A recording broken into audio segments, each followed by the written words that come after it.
વીજળી કુદરતની સૌથી જબરજસ્ત શક્તિઓમાંની એક, ખરું ને? એ આપણા આખા પાવર ગ્રીડને એક જ ઝાટકે ખતમ કરી શકે છે. પણ મજાની વાત એ છે કે એને રોકવા માટેનું ઉપકરણ એ તો એકદમ સાદું હોઈ શકે છે. આજે આપણે આ જ રોડ ટાઈપ લાઇટનિંગ એરેસ્ટર પાછળનું રહસ્ય જાણવાના છીએ. તો ચાલો શરૂ કરીએ. હા, આ સવાલ ખરેખર વિચારવા જેવો છે. કેવી રીતે ફક્ત બે ધાતુના સળિયા આટલી બધી વિનાશક ઊર્જાને કાબૂમાં લાવી શકે? આનો જવાબ એની એકદમ સરળ પણ બહુ જ હોશિયારીથી બનાવેલી ડિઝાઇનમાં છુપાયેલો છે. અને આજે આપણે એ જ જાણવાના છીએ. તો આજે આપણે શું જોવાના છીએ? પહેલાં તો વીજળીના ખતરા વિશે વાત કરીશું.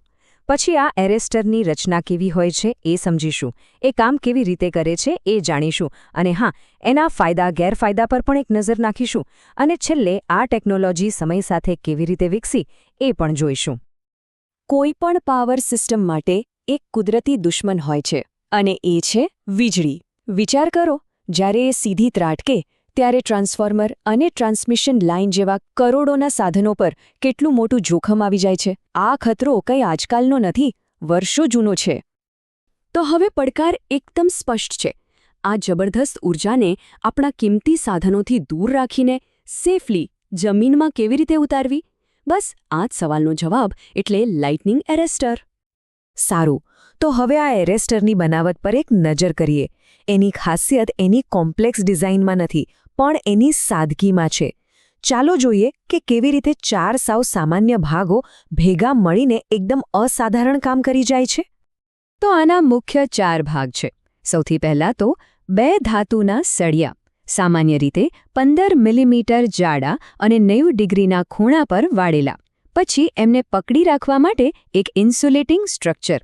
અને હવે સૌથી મહત્વનો ભાગ, બંને સળિયા વચ્ચે રાખેલી એક ચોક્કસ જગ્યા, જેને આપણે એર ગેપ કહીશું. અને છેલ્લે આ આખી સિસ્ટમને જોડવા માટે જરૂરી નાનું મોટું હાર્ડવેર.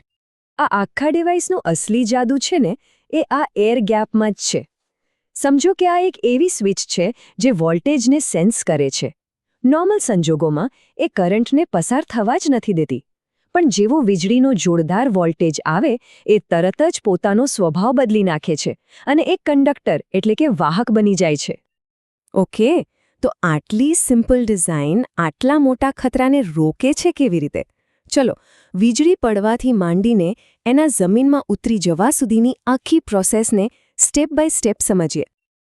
આખી પ્રક્રિયા ફક્ત 3 સિમ્પલ સ્ટેપ્સમાં પૂરી થાય છે. સ્ટેપ 1, વીજળી પાવર લાઇન પર ત્રાટકે છે અને એક હાઈ વોલ્ટેજ સર્જ પેદા થાય છે. સ્ટેપ 2, આ જબરદસ્ત વોલ્ટેજ પેલા એર ગેપને બ્રેક કરી નાખે છે અને એ ગેપમાં રહેલી હવા એ વાહક બની જાય છે. અને ફાઇનલી સ્ટેપ 3, આ નવા બનેલા રસ્તા પરથી વીજળીનો આખો કરંટ સાધનોને બાયપાસ કરીને સીધો જમીનમાં ઉતરી જાય છે. જો સાદી ભાષામાં કહીએ તો આ એક કંટ્રોલ્ડ શોર્ટ સર્કિટ જેવું છે. હવે અહીંયા એક બહુ જ અગત્યનો ડિઝાઇન રૂલ છે. પેલી જે ઇલેક્ટ્રિકલ આર્ક બને છે ને એરગેપમાં, એ નજીકના ઇન્સ્યુલેટરને ડેમેજ ના કરી દે, એના માટે એક નિયમ છે. નિયમ એ છે કે એરેસ્ટર અને ઇન્સ્યુલેટર વચ્ચેનું અંતર ઇન્સ્યુલેટરની જે કુલ લંબાઈ હોય એના ત્રીજા ભાગ કરતાં વધારે હોવું જ જોઈએ. આ બહુ નાની પણ એટલી જ ક્રિટિકલ ડિટેલ છે. ભલે આ ડિઝાઇન ખૂબ જ સ્માર્ટ છે, પણ એ પરફેક્ટ નથી.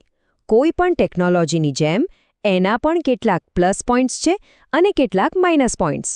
તો ચાલો હવે એની શક્તિઓ અને નબળાઈઓ બંને પર એક નજર નાખીએ. ફાયદા તો એકદમ સીધા જ છે. સિમ્પલ છે, સસ્તું છે અને ટકે એવું છે. પણ એની કેટલીક મર્યાદાઓ પણ છે. જેમ કે એ ફક્ત 45 ડિગ્રીના એક કોનમાં જ પ્રોટેક્શન આપે છે. અને સૌથી મોટો પ્રોબ્લેમ છે આર્ક ફોલો. આનો મતલબ શું? મતલબ કે વીજળીનો સર્જ જતો રહે પછી પણ પાવર લાઇનનો જે નોર્મલ કરંટ છે ને, એ પણ એ જ રસ્તો પકડીને જમીનમાં જ જતો રહે છે. આનાથી શું થાય? એક બિનજરૂરી શોર્ટ સર્કિટ, જે સિસ્ટમને નુકસાન કરી શકે. એક વાત બરાબર સમજી લેવા જેવી છે. આ આખા એરેસ્ટરની સફળતા, એની સેફટી, બધો જ આધાર ફક્ત એક વસ્તુ પર છે: પ્રોપર ગ્રાઉન્ડિંગ, એટલે કે જમીન સાથેનું જોડાણ. જો આ ગ્રાઉન્ડિંગમાં જરા પણ ગડબડ થઈ તો આ બચાવ કરનારું ડિવાઇસ પોતે જ એક મોટો ખતરો બની જાય છે. સારો, તો હવે આપણે આ ચર્ચાના અંત તરફ આવી રહ્યા છીએ. સાચું કહું તો રોડ ટાઈપ એરેસ્ટરને એક ફાઉન્ડેશનલ એટલે કે પાયાની પણ જૂની ટેકનોલોજી ગણવી જોઈએ. એણે વીજળી સામે રક્ષણની દુનિયામાં એક બહુ જ મહત્વનો રોલ પ્લે કર્યો છે, એમાં કોઈ શંકા નથી. આ ડિવાઇસનું ઐતિહાસિક મહત્વ તો સ્પષ્ટ જ છે. ભલે આજે આપણી પાસે આનાથી ઘણી એડવાન્સ ટેકનોલોજી આવી ગઈ હોય, પણ એ બધી જ ક્યાંક ને ક્યાંક આ જ બેઝિક પ્રિન્સિપલ પર કામ કરે છે. એમ કહી શકાય કે આ સિમ્પલ ડિઝાઇન જ ભવિષ્યની સુરક્ષા માટેનો પાયો નાખ્યો હતો. તો આપણે જોયું કે કેવી રીતે બે સાવ સાદા સળિયા વીજળી જેવી જબરદસ્ત શક્તિને પણ કાબૂમાં લઈ શકે છે.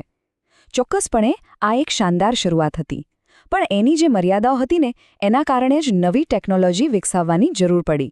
અને આ આપણને એક નવા સવાલ પર લાવીને મૂકી દે છે કે આજની આપણી આ હાઇપર કનેક્ટેડ દુનિયાને બચાવવા માટે મોડર્ન ટેકનોલોજી ક્યાં પહોંચી છે, એ કેવી રીતે કામ કરે છે. ખરેખર આ એક બહુ જ રસપ્રદ વિષય છે જેના પર ભવિષ્યમાં વાત કરી શકાય.